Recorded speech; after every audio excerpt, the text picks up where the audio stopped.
frames of our first match. It's been tremendous. A 15-pin lead held by this man, Butch Soper of Newport Beach, California. He's on the right lane. And he has strung 6 strikes after converting a split in the first frame. We asked Butch why he left the tour and why he is back. Yeah, I was out 9 years, and I did get burned out. I was making money for a while, and then all of a sudden the money stopped, and it was time to go back to work. And my sponsor, P.J. Carroll, gave me the chance to come out on tour this winter, and so here I am. I'm practiced up and ready to go. I guess.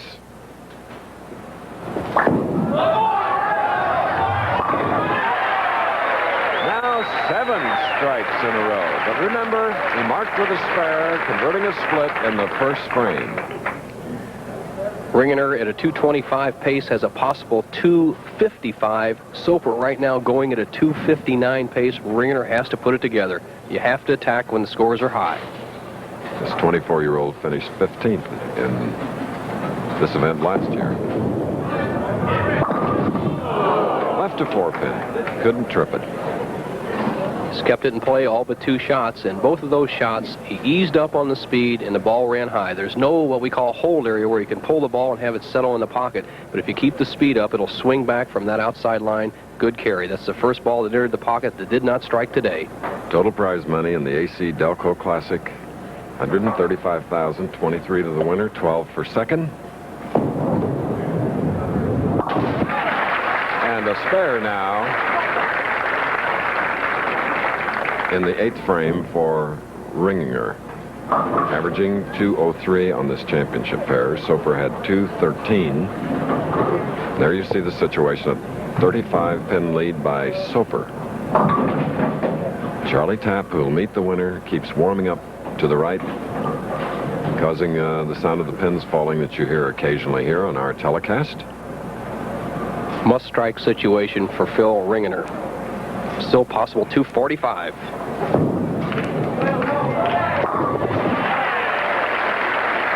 Foundation 9th. And Soper is up with 7.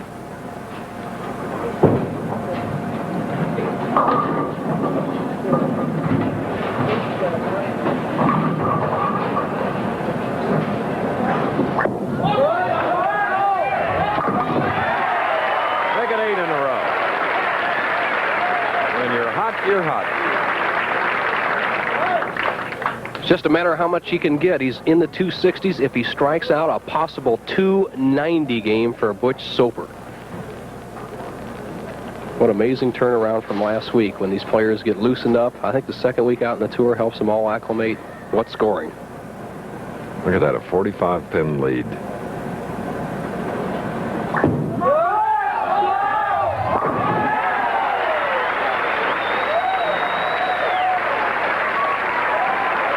Capacity crowd at Mel's Bowl in Alameda, California, enjoying the work of Soper, who has strung them from the 2nd frame on. So here we do, of course, have a winner. He will meet Charlie Tapp as we pause to hear from some of the sponsors of the Professional Bowlers Tour.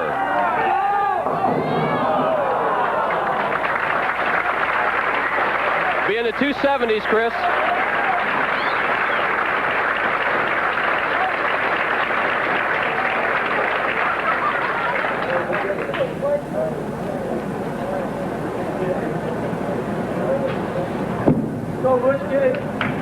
The Professional Bowlers Tour. This ABC Sports exclusive is brought to you by AC Delco, General Motors Corporation. Quality replacement parts for just about anything that moves. AC Delco is the way to go. By light beer from Miller. Everything you've always wanted in a beer and less. And by the STP Corporation. Around the track, around the world, depend on STP proven performance. And now back to Chris Schenkel. The AC Delco Classic, 2nd year for this event, $135,000 total, 23 to the winner, 12 seconds, 7,500, 6,000 for 4th. And Phil Ringener of Big Spring, Texas, in losing the first match to Butch Soper, pick up a check for $5,000. So, coming up next, Butch Soper will take on Charlie Tapp. The Professional Bowlers Tour will continue after this message from one of our sponsors and station identification. ABC's Wide World of Sports today. Nice to have Jim McKay on the East Coast in the studio, the host of Wide World, being with us today. I agree, and I kind of miss that skiing myself. It's this time of year, the skiing should be great. I was talking about Hahnenkamm, Kitzbühel, Austria. World Cup competition. You'll see it today. Downhill, treacherous downhill, along with the Harlem Globetrotters. First shot. Soper,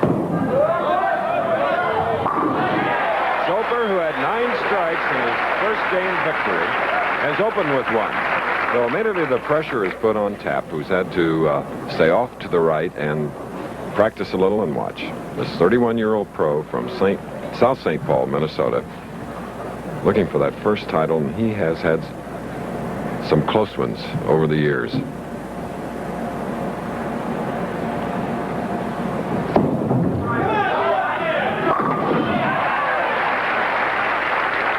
That will relieve some of the tension, and there's plenty of it there on the approaches. Show how ideal these lane conditions are, Chris. Charlie Tapp, by contrast, is playing the inside line in the track area between the second and third arrows on both of these lanes. Butch Soper, naturally, we saw, is playing the extreme outside line. Both of them are effective. I really think that Tapp has the best shot to the pocket.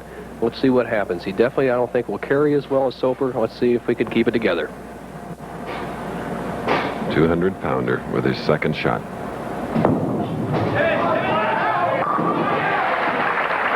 And momentarily has the lead over Butch Soper.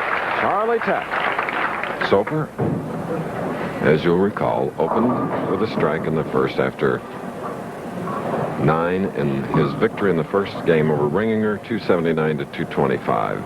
Second frame, second match.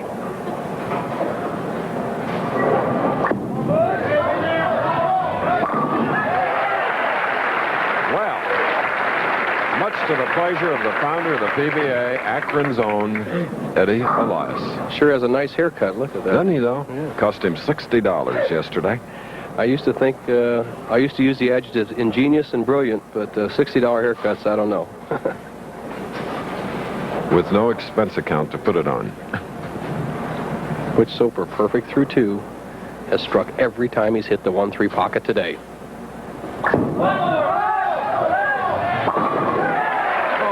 Hit, and he gets them all.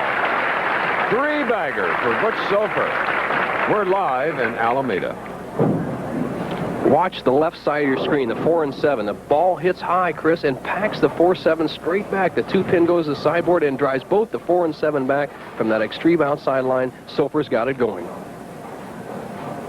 A baseball glove with the fingers cut out because of a very sensitive right hand, Charlie Tapp.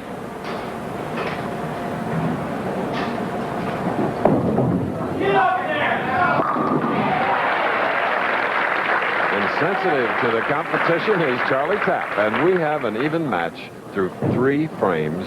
They are perfect. Some of the players patch up their fingers or thumbs early in the season where they wear blisters from an extreme number of games in January. Charlie Tapp opted for the baseball glove. He cut the fingers out, and it's protecting the blisters on his hand. Re-rack coming up. The reason the players are re-racking the left-hand lane, I noticed it earlier in the tournament, the 3-pin, or the pin just right of the head pin, sometimes is in tight, what we call, and sometimes causes a solid 10 hit. Charlie noticed it and got a re-rack. Charlie appeared in 5 television finals last year. Crossing over and leaving the 5. A reaction from the South St. Paul, Minnesota bowler. Just a comical guy. He completely lost this on the bottom of the swing and has crossed over, almost got a great break. It's a simple spare, but Charlie Tapp, one of the great personalities out here on the tour, is critical of himself and can still laugh at the mistake. Easy spare. That pin looks so lonely down there, doesn't it?